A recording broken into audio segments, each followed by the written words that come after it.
Irmãos, nós vamos então dando continuidade à nossa aula. Página 291, sobre o Deus é verdadeiro, né? Deus é verdadeiro, que é um atributo, é, mais um atributo aí que nós vamos ver do nosso Deus. Esse Deus verdadeiro, irmão, ele é como em tudo, né? Que nós estamos vendo aqui, a sua essência, não é? A essência de Deus é verdadeira, ele é verdadeiro em seu ser. Ah, irmãos, eu quero compartilhar aqui um negócio, né? Eu precisei falar um pouco mais firme com uma pessoa essa semana, né? Na área profissional, aqui um, um vendedor, distribuidor aqui da empresa, que a gente compra a peça, né? E ele já deu alguns furos com a gente e nos comprometendo aqui com os nossos clientes. E essa semana eu tive que ligar para ele, irmãos. Eu falei, eu tive que ser um pouco duro com ele, e olha só a fala que eu tive com ele, né? Eu falei para ele, eu falei assim, olha, eu não acredito mais em você. E eu falei para ele, irmão, com dor no coração isso, mas eu precisava falar porque ele tinha que entender quem ele é, né? Porque a mentira, irmãos, ela é terrível. Você se perde na mentira, né? A Bíblia vai dizer que o pai da mentira, a mentira tem pai, né? E o pai da mentira é o diabo. E eu disse para ele, falei assim, olha, é duro o que você vai ouvir, mas é uma verdade. Nada do que você fala eu acredito. A sua palavra não tem mais valor para mim. Olha como é, como que é ruim ouvir isso, né, irmãos? Como que é ruim ouvir isso, né? E eu tive que falar por pro próprio bem dele, né? Para ele poder crescer, para que ele tenha a oportunidade de mudar o seu caráter. Porque essa verdade que nós vamos ver aqui, né? Esse Deus que é verdadeiro, flui do seu caráter, da sua personalidade, de quem ele é. Nosso Deus, ele é verdadeiro em seu caráter, em sua essência. Em tudo, né? A sua fala é verdadeira, a essência de Deus é verdade, né? Então, quando nós estudamos sobre isso, e nós vamos ver esse atributo de Deus, sobre a verdade de Deus, sobre o Deus verdadeiro, isso nos traz muitas certezas, isso nos traz muita confiança, né? Porque esse Deus que é verdadeiro, a pessoa, quando ela é verdadeira, você confia no que ela fala? Sim ou não? Né? Então, eu iniciei essa segunda parte falando desse exemplo ruim, né? Que eu tive que exortar uma pessoa e dizendo para ele: nada que você fala eu acredito, para que a gente possa entender que o Deus que nós servimos, ele é verdadeiro. Então, se a pessoa é verdadeira, tudo que ela falou você acredita. Tudo que ela prometeu você espera, porque aquela pessoa ela é verdadeira. Não é assim? Eu falo sempre para os meus filhos, né, irmãos? Os meus filhos, graças a Deus, já estão aí moços, né? Caminhando aí já para formarem famílias, tudo. E eu sempre falo para eles assim, olha, confiança a gente conquista, mas quando você fere ela, você precisa, nós precisamos conquistá-la novamente, né? Então, você ser verdadeiro, você falar a verdade, às vezes dói, às vezes não é fácil. Mas não existe meia verdade, irmãos. Ou é ou não é, né? Então, nós vamos ver aqui agora sobre esse atributo de Deus, que ele é verdadeiro em seu caráter, em sua essência, e não é em algumas coisas, não é em partes. Deus é verdadeiro em tudo, né? Deus é verdade,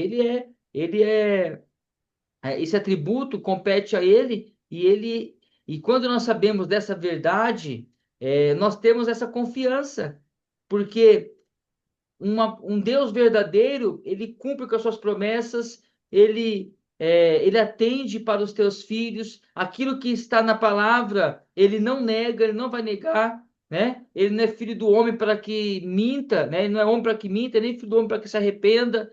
Então, ele é verdadeiro em tudo. Então, isso nos traz muita confiança, saber que nós servimos um Deus que é verdadeiro, que a sua essência é verdade. Então, a apostila vai nos informar o seguinte, né? Ó, ao chamar Deus de o Deus verdadeiro, nos referimos a seu caráter, pois este atributo é o exercício da verdade em relação a si mesmo.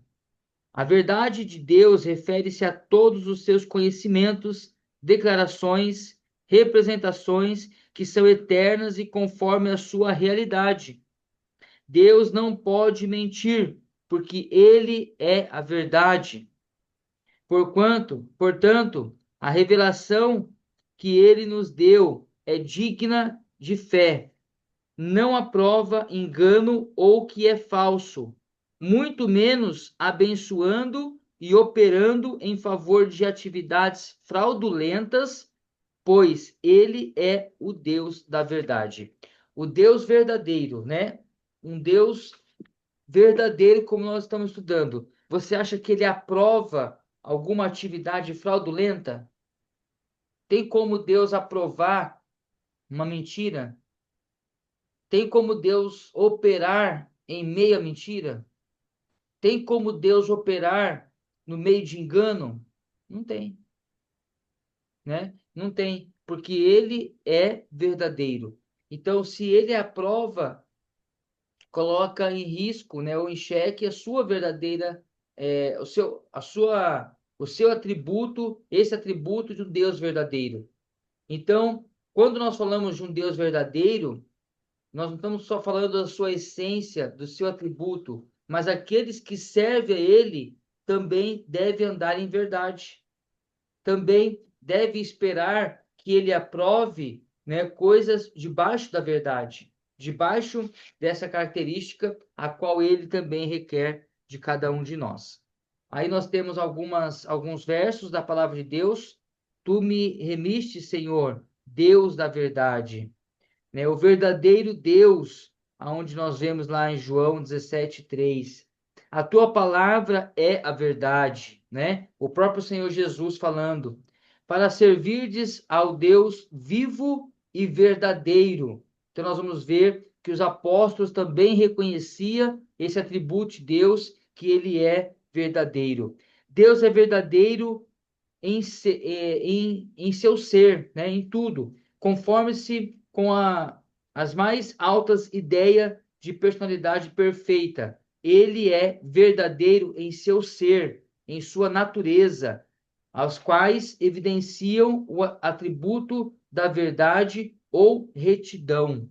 Então, ele não se tornou verdadeiro, né? Ele não caminhou para um caminho de perfeição até alcançá-lo e ser verdadeiro, né? Não, isso vem dele, isso é da sua essência, da sua pessoa, do seu caráter, é um atributo de Deus. 4.2, aí nós vamos ver valores práticos da doutrina da verdade, né? Essa doutrina, ela garante que o universo material e moral estão alicerçados na verdade. Então, olha só o que nós vamos ver aí, ó, alguns pontos. Assegura-nos a certeza de que Deus, sendo verdadeiro, aceitará o culto que lhe prestarmos e responderá às nossas orações. Irmãos, é muito sério isso, né? Porque esse Deus que ele é verdadeiro, ele também é onisciente. Ele também é onipresente, né? Nós estamos aqui estudando sobre seus atributos. Eu quero chegar nesse ponto. Quantas vezes, irmãos, nós nos deparamos dentro da igreja e não prestando um culto verdadeiro a Deus, né? Eu costumo dizer que o culto, nós começamos a prestar o culto, não é na hora que abre-se o culto, né, lá no Salmo. mas nós já estamos prestando um culto a Deus na nossa vida cotidiana, ao sair de casa, ao avaliarmos a roupa que nós estamos indo para a igreja, já é um culto a Deus, né? Ao pensarmos no que oferta nós vamos oferecer naquela noite.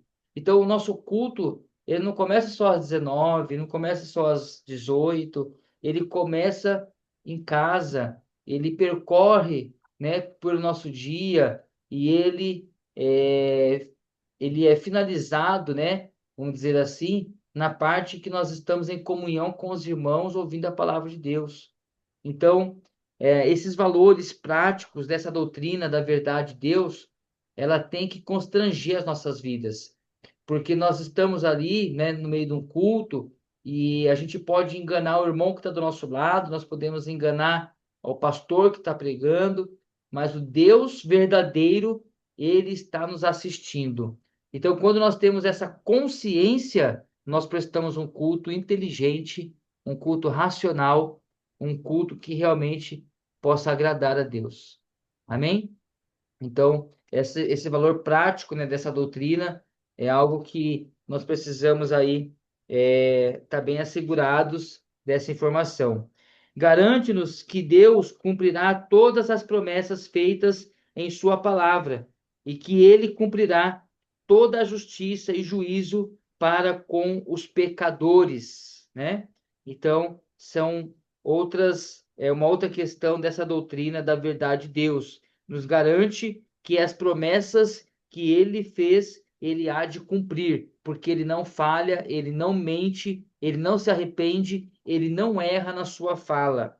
Certifica-nos de que Deus jamais deixará de cumprir literalmente a sua palavra, né? Então a palavra de Deus, nós temos a certeza que ela é cumprida, será cumprida de forma literal, porque ele é verdade. Esta verdade é chamada de nosso escudo e broquel, aonde nós lemos lá no Salmo 91, né? A tua verdade, Senhor, é escudo e broquel, né? Porque nós temos a garantia de que Ele está conosco, a garantia das promessas que Ele há de cumprir em nossas vidas. Amém? Tudo bem, irmãos? Sobre o Deus verdadeiro? Amém? Então, vamos lá, virando a página, recapitulação aí. Tem uma pequena recapitulação. Agora nós vamos falar sobre o penúltimo, antepenúltimo aí, né? Os atributos que nós estamos estudando aqui nessa matéria. Agora é o amor, né? Deus é amor, um atributo comunicável de Deus, tá? Esse atributo, ele é da natureza de Deus, ele nasce em Deus, ele provém de Deus, porém o Senhor comunicou esse atributo aos homens, né? E a palavra do Senhor diz que é um dom que Deus nos deu, que é o dom de amor. Então esse atributo, ele é um atributo que provém da natureza de Deus. Deus é amor. Vamos lá, né? Ó, o que a Bíblia diz sobre esse amor de Deus. Irmãos, Deus é amor e nós vamos aqui, podemos gastar não, né? Investir muitas aulas para falar sobre o amor de Deus, tá? Porque é imenso, é glorioso, né? Mas o amor de Deus, ele tem o seu ápice em Cristo, né? O amor de Deus é revelado na pessoa de Cristo, a qual o Senhor, desde sempre, desde a criação do mundo, do universo, do homem, ele planejou que seu filho fosse entregue pela humanidade.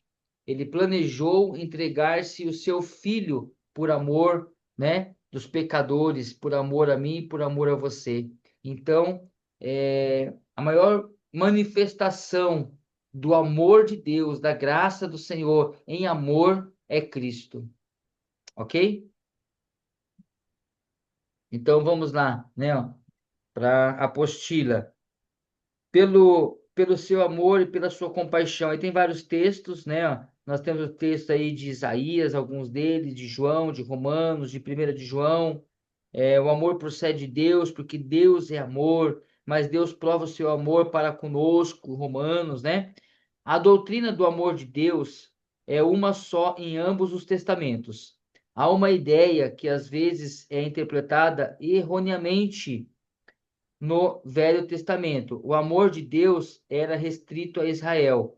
Podemos ver claramente que o amor de Deus inclui a todos os homens, né? Ó? Então, o amor de Deus sempre foi por toda a humanidade. Amém? Por todos os homens, né? Nós temos aí Jonas 4, versos 6 a 11. A natureza do amor de Deus, amor voluntário, 1 de João, Romanos 5:8, o amor justo, de Salmo, o amor eterno. Segundo Bancroft, o cristianismo é a única religião. Olha que lindo isso, né, irmão? Eu tava lendo isso hoje, eu fiquei assim, né, ó, maravilhado, né, ó.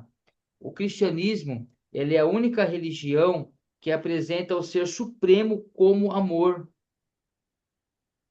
Olha só, né? Então, o nosso Deus, que é o nosso, né, Supremo Senhor, ele é revelado em amor, é apresentado como amor. E isso é exclusivo de Deus, tá?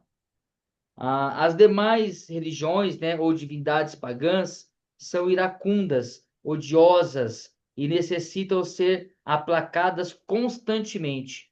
Não é o mesmo com o nosso Deus. O seu amor assemelha-se a uma ponte que transpõe o abismo do tempo.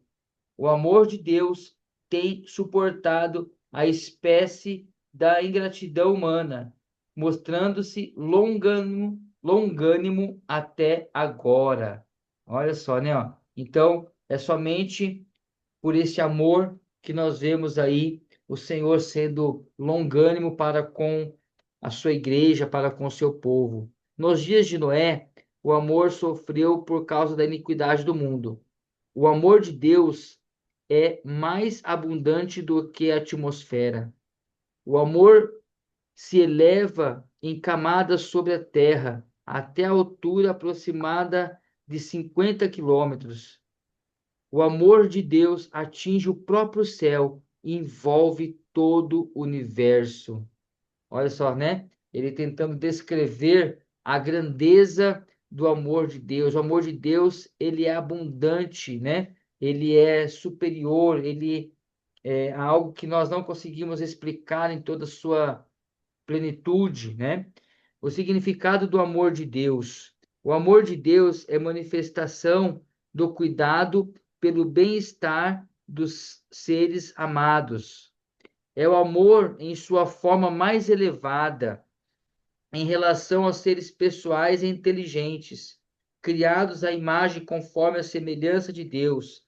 Deus é perfeito, Deus é santo, seu amor é santo e puro.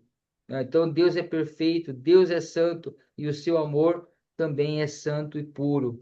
Por meio do seu amor, ele procura despertar amor correspondente da parte do homem. O amor entre Deus e o homem significa sua completa e irrestrita autoentrega mútua, bem como a completa possessão mútua. Todo amor de todos os corações femininos, comparado com o amor do coração de Deus, é como a luz do vagalume próximo do sol do meio-dia, né? Não tem nada que se compara ao amor desse Deus a qual nós servimos. Deus não é simplesmente aquele que ama, ele é o amor que é amado. O amor que não apenas recebe, mas que dá também, né? Então, ele não é só amor, né? Ele também é amado. Então, ele é o amor que não apenas recebe, mas que primeiramente se dá, né? Então, nós adquirimos um pouco disso, né, irmãos? Desse conhecimento em Deus, porque nós não teríamos condições de entender isso e, ao menos, sequer praticar isso, se não fosse a manifestação da graça de Deus sobre nós, né? Então, nós amamos a partir de Deus. Nós amamos a Deus porque Deus é amor e Ele nos amou primeiro, né? Então, esse atributo que Ele compartilhou com os seres humanos, Ele nos deu esse dom e Ele tem um objetivo, né? E nós vamos ver aqui alguns objetivos do amor de Deus. Item 4.3 aí, ó, ponto 4. Se Deus é amor eterno, esse amor há de ser um objetivo, né? Ou um objetivo. Deus ama a todos os homens. Então, esse amor, ele tem um objetivo, ele tem um alvo, ele tem um propósito, né? Deus ama todos os homens. Nós somos um dos alvos, né? O alvo do amor de Deus.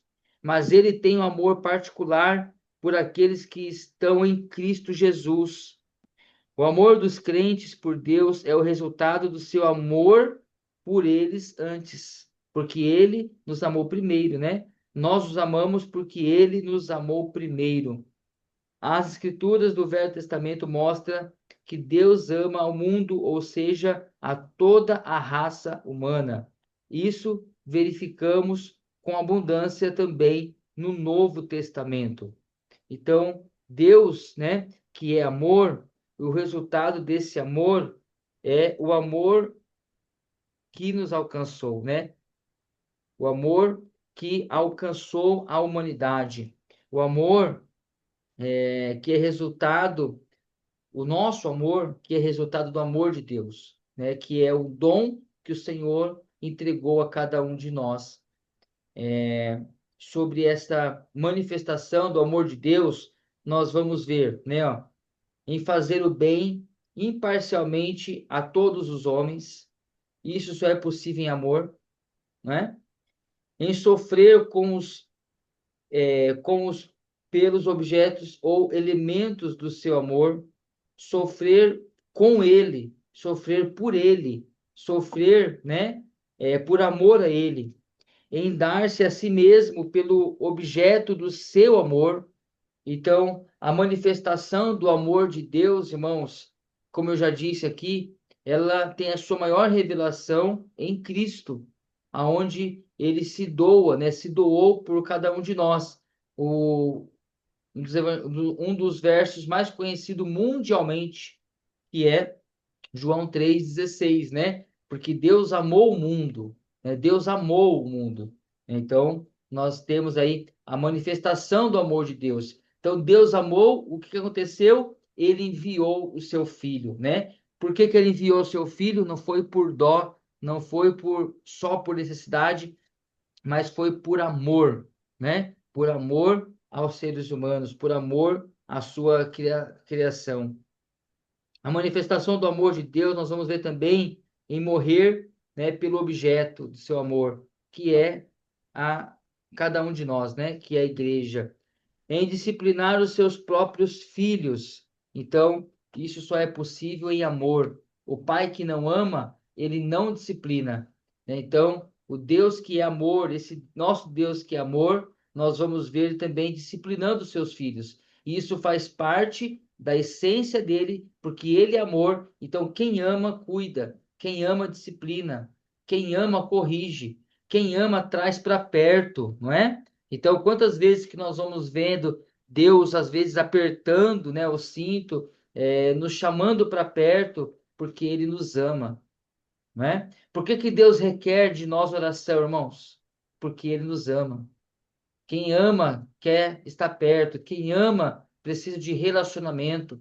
Então, nós nos relacionamos com Deus em oração. Então, a oração, né, ela é tão poderosa por conta disso, porque é a própria essência de Deus, que é amor, tocando nas suas criaturas, que somos nós, a termos um relacionamento com Ele, e isso só a partir, então, do dom que Ele compartilhou a nós, que é o amor. Porque como que nós vamos orar se nós não amamos a Deus? Porque a oração é uma conversa. Nós só conversamos com quem nós queremos conversar. nós só queremos estar perto de quem nós amamos. Então, a oração revela o amor que nós temos por Deus.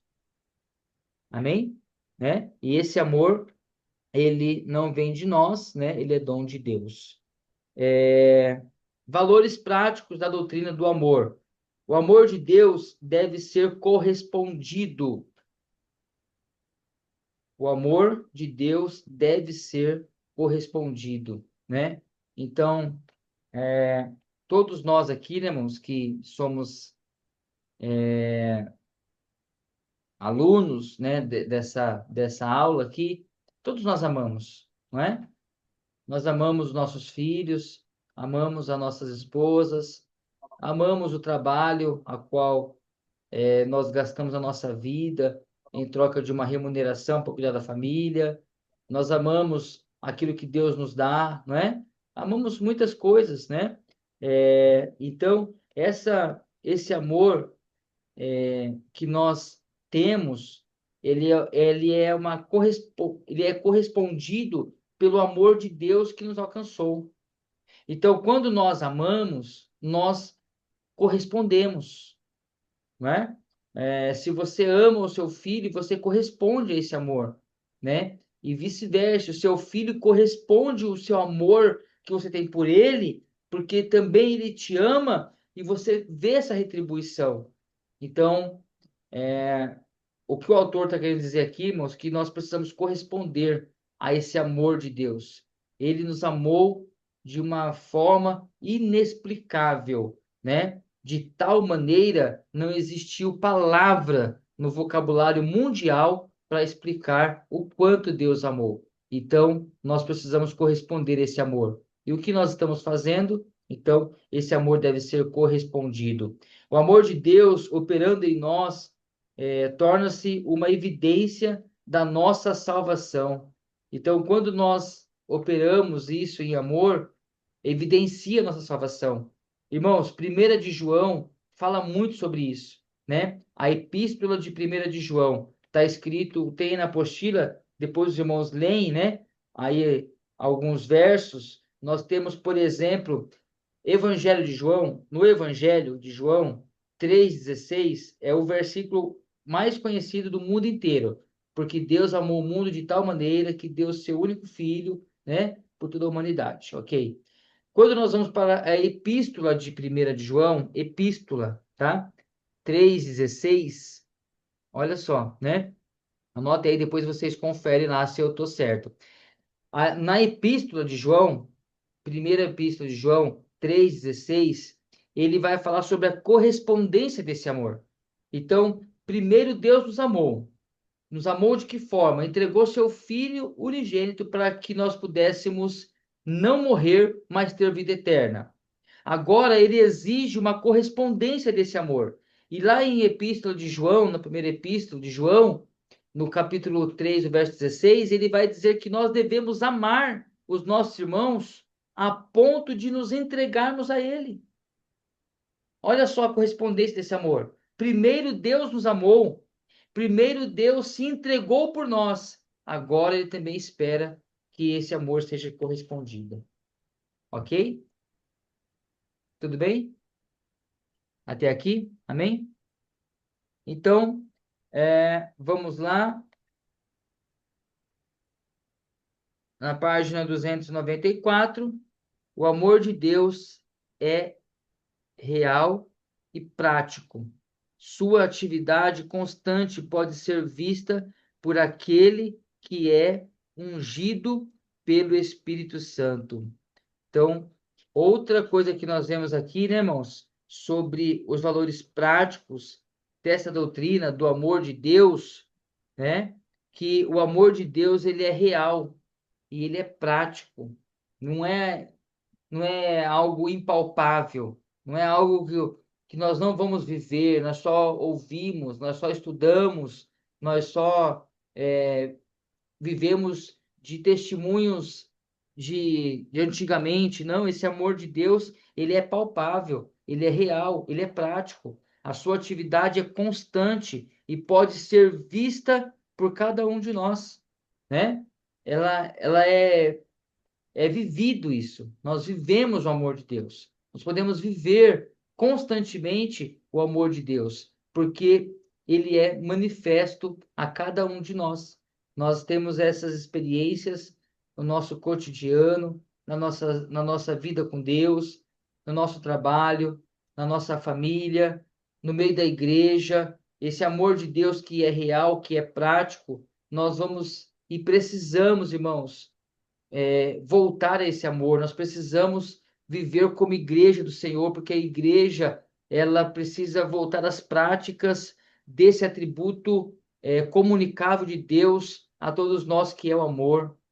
Então, quando nós amamos, nós nos dedicamos mais, nós nos doamos mais pelas pessoas, deixamos de ser egoístas e começamos e passamos a viver como igreja do Senhor, né? Ontem aconteceu um fato aqui na nossa igreja, no meio da nossa igreja, com uma irmã, que me chamou muito a atenção. Eu até coloquei no grupo hoje da nossa igreja aqui, e eu disse assim, irmãos, isso é lindo, porque isso é igreja. Isso é viver como igreja. Uma irmã nossa aqui do nosso meio, ela passou mal final de semana, não foi na ceia. À noite nós fomos visitá-la, porque a filha ligou que ela tinha convulsionado, que estava muito mal.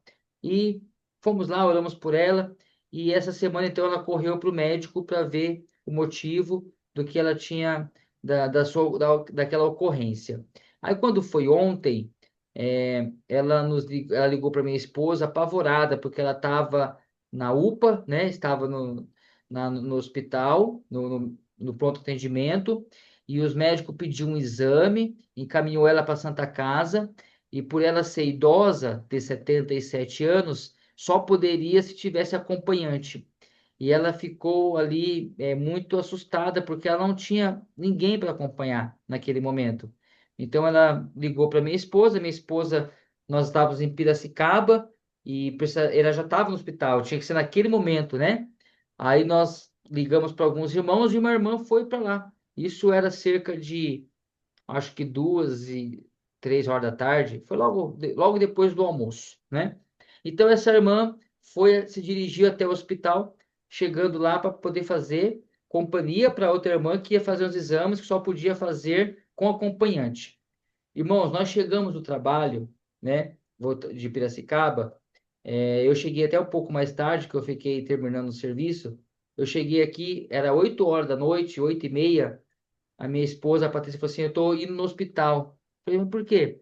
Porque a irmã que foi lá acompanhar a outra irmã, a Mércia, né, que foi acompanhar a nossa irmã Danzila, ainda estava no hospital de acompanhante. Ela falou: é 9 horas da noite, ela ainda está lá com criança pequena em casa, né, com tudo. E então a Patrícia falou assim, então eu tô correndo lá para poder trocar com ela. Então eu vou continuar o atendimento lá até o médico fazer todos os exames que precisa para a Mércia poder ir embora. Resumindo, a Patrícia chegou em casa aqui quase 11 horas da noite, levou a irmã embora, conseguiu fazer todos os exames. E no outro dia, irmãos, né, que foi hoje, essa irmã, né, ela ficou muito constrangida, colocou no grupo assim, de uma forma muito grata a Deus por aquilo, né? Por a igreja atender ela, uma irmã ficar ali a tarde inteira e uma parte da noite ali com ela, e uma outra irmã, né? Que no caso a Patrícia se estendeu até mais tarde também para poder acompanhar, e ela passou ali para agradecer. E eu falei, irmãos, isso é o papel da igreja, não é? A gente não olhar só para as nossas necessidades, não olhar só para o nosso umbigo, né? Não sermos egoístas, não olhar só para aquilo que nós estamos precisando, mas olhar ao nosso redor, atender aos nossos irmãos, né? Quando nós levamos um arroz lá para a campanha da cesta da igreja, é uma manifestação do amor de Deus em nós. Quando nós ofertamos, é a manifestação do amor de Deus em nós. Quando nós olhamos para missões, é uma manifestação do amor de Deus em nós. Porque nós, por nós mesmos, não conseguiríamos fazer isso. Então, Deus é amor, compartilhou esse atributo conosco e nós precisamos praticar e viver em amor, como o nosso Deus é amor. Amém? Irmãos, nós vamos encerrar, o vídeo já está aí quase acabando. Nós vamos voltar então na próxima aula, na terça-feira, né? Dia 18, né? Dia 18, nós vamos dar continuidade no item 4.4, Deus é fiel, um outro atributo aí do nosso Deus. Amém? Que Deus abençoe os irmãos, uma ótima noite, bons estudos, um ótimo final de semana e logo nos vemos, não é? Daqui a alguns dias, 15 dias aí aproximadamente, nós estaremos todos juntos lá em Arthur Nogueira, na nossa conferência missionária, mais uma conferência de missões. Eu espero ver todos os irmãos lá na nossa conferência no dia 29. Mas enquanto não chega esse dia, nós vamos nos vendo por aqui nesses estudos. Que Deus abençoe você, enriqueça aí os seus conhecimentos, que o Espírito Santo te encha de amor, de graça, para que nós possamos olhar para esses estudos e colocar em prática, não só adquirir conhecimento, mas que as nossas vidas possam estar sendo moldadas, o nosso caráter sendo moldado ao caráter de Cristo. Amém, queridos? Que Deus abençoe vocês, tá bom? Bom descanso, um ótimo final de semana a todos. Até terça, se assim Deus permitir. Tchau, tchau. Tchau, pastor.